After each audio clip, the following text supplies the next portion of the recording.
இல்லை சார், நான் சும்மா பேசுகிறேன் சார், வந்து சேர்ந்துக்கோங்க. முதல்ல இங்கே வந்திருக்கிற உங்கள் அத்தனை பேருக்கும் நன்றியும் வணக்கம். மந்திராலா சார் ஆரம்பிக்கும்போது இது ஒரு ஆச்சரியமான ஒரு கூட்டம்னு சொன்னார். அந்த ஆச்சரியம் அவர் பேச தொடங்கிலேருந்து ஆரம்பிச்சிச்சு நான் நினைக்கிறேன். ரொம்ப அற்புதமான ஒரு பேச்சு சார். நான் இங்கே வந்து வரவேற்புரை பேச தான் என்னை கூப்பிட்டுருந்தாங்க. நான் வரும்போது சரி ஓகே, ஒரு அட்டென்ஷனுக்கான ஒரு முகமாக தான் உள்ளே வந்தேன். வந்து கொஞ்ச நேரத்தில் நம்ம இங்கே இருக்க வேண்டிய ஆள் இல்லை, பார்வையாளர் இடத்துல இருக்க வேண்டிய ஆள்னு நான் நினச்சேன். அப்புறம் நந்தாள சார் பேச ஆரம்பித்து, அப்புறம் இஸ்ரா சார் பேச ஆரம்பிக்கும்போது நான் முடிவு பண்ணிட்டேன், நான் மாணவனாக மெல்ல மாறிக்கொண்டே இருக்கிறேங்கிற ஒரு தருணத்துக்கு போயிட்டேன். நான் அது வாழ்க்கையில் சில பேருக்கும் நமக்குமான உறவுகள் வந்து ஏதோ ஒரு காரணத்தினால ஒரு தொடர்பு ஏற்படுத்துது. நம்மளுடைய ஆள் மனதிலேருந்து ஒரு வேட்கையிலேருந்து அது தொடங்க தான் நம்புகிறேன். ஏன்னா நான் இதுவாக ஆகணும், எனக்கு இது வேணும். இப்போ சின்ன வயசில் அப்பாவோ உடன் பிறந்தவர்களோ நண்பர்களோ நம்ம விருப்பப்பட்டதை கேட்போம், நமக்காக அவங்களால முடிஞ்சதை வாங்கி கொடுப்பாங்க. ஒரு ஒரு ஒரு வயசுக்கு அப்புறம் எதையாவது செய்யணும், இல்லை எதையாவது சாதிக்கணும், அதுக்கு ஏதாவது ஒரு அறிவு வேணும் அப்படின்னு சொல்லும்போது அதுக்கான ஆசான்கள் வந்து நம்ம வாழ்க்கையில் வந்து யாரோ ஒருத்தர் எங்கேருந்து ஒருத்தர் வந்து நம்மளோட அறிவு குளத்தில் ஒரு கல்லை போட்டு கொஞ்சம் கடிச்சிட்டு போவாங்க. அதுக்கப்புறம் அது கொஞ்சம் நேரத்தில் அது தெளிவு பெறும் நான் நம்புகிறேன். அப்படி என் வாழ்க்கையில் வந்து நிறைய ஆசான்கள் வந்து மிக முக்கியமானவர் வந்து திரு சின்ன ராமசாமி. அந்த ஆசான் வந்து எனக்கு முதல்ல வாய்ப்பு கொடுத்து என்னை ஒரு ஹீரோவாக்குனதாக இருக்கட்டும், இன்றைக்கி என்னை மறுபடியும் இந்த கவிதை தொகுப்பு வெளியீட்டுக்கு என்னை கூப்பிட்டு வந்து செய்து கவிதை படுறா, அதில் நிறைய பர்ஸ்பெக்டிவ் இருக்குது, வாழ்க்கை புரியும் அப்படின்னு என்னை திரும்பவும் மாணவன் ஆக்கியிருக்காரு. அதுக்கு ரொம்ப நன்றி சார். இங்கே கவிதை படித்தாக நான் படித்த போது எனக்கு சார் என் ஆஃபீஸ்க்கு வந்த போது வந்து எனக்கு கவிதை புரியலை, நிஜமாக புரியலை. ஏன் எளிமையாக இல்லைன்ற கேள்வி எனக்கு இருந்தது. ஆனால் அதை எனக்கு சரியாக படிக்க தெரில, எனக்கு சரியாக பார்க்க தெரிலங்கிறத நீங்கள் 2 பேரும் எனக்கு ரொம்ப அழகாக பாடம் எடுத்தீங்க. இந்த வகுப்பறையில் நான் ரொம்ப அற்புதமான இந்த நேரத்தை நான் செலவழித்தேன். பருவ வயதில் நம்ம காதலிக்கிற பெண்ணோடு இருக்கிற நேரம் போகிறதே தெரியாதும்பாங்க, அந்த மாதிரி இருந்தது சார். ரொம்ப நன்றி சார். மிக பிரமாதமான ஒரு ஸ்பீச் சார்.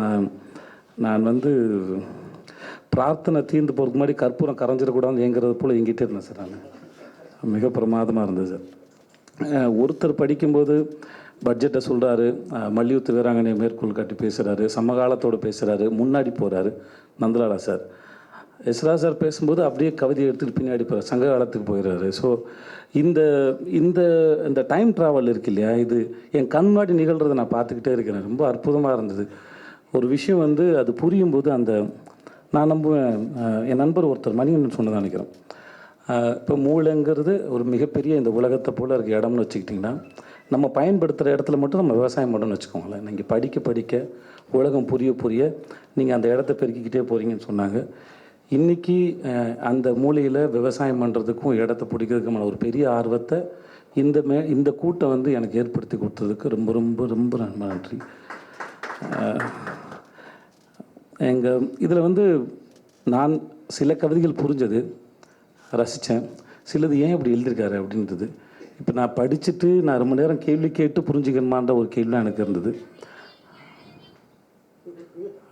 நல்லா இருந்தது சார், கேட்டுக்கலாம். ஸோ ஆனால் அது எளிமையாக தான் இருக்குது.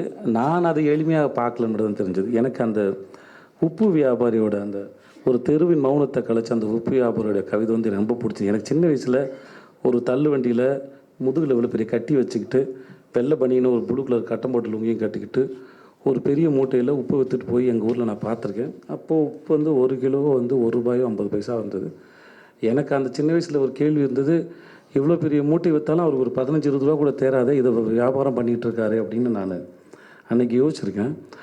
ஆனால் இவர் சார் சொன்ன மாதிரி எல்லாரும் வேலைக்கு போனதுக்கப்புறம் அந்த தெருவே அமைதியாக இருக்கிற அந்த இடத்துல ஒரு உப்பு வியாபாரோட அந்த ஒரு வருகை வந்து அந்த தெருவை எப்படி கலைச்சதுன்னு அந்த விஷுவலை வந்து ரொம்ப அழகாக க்ரியேட் பண்ணி நிறைய கவிதைகள் வந்து பார்க்குறது போல் இருந்தது சார். நேரடியாக ஒரு பெரிய காட்சியோ ஒரு அழகிய ஒரு நிஜமாக ஒரு ஃபோட்டோகிராஃபை பார்த்தது போல் ஒரு பெரிய இதுவாக இருந்தது.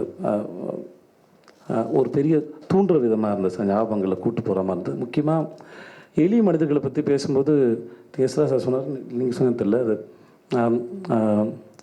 இந்த உலகம் சாரதா சொன்னீங்க, இந்த உலகம் சுற்றுறதுனால நம்ம இருக்கிறத போல் எளிய மனிதர்களால் தான் நம்ம இயங்குறோம்னு சொன்னது வந்து அது மிக அற்புதமான ஒரு speech sir. Thank you so much sir. இங்கே வந்தது நான் ரொம்ப சந்தோஷப்படுறேன்.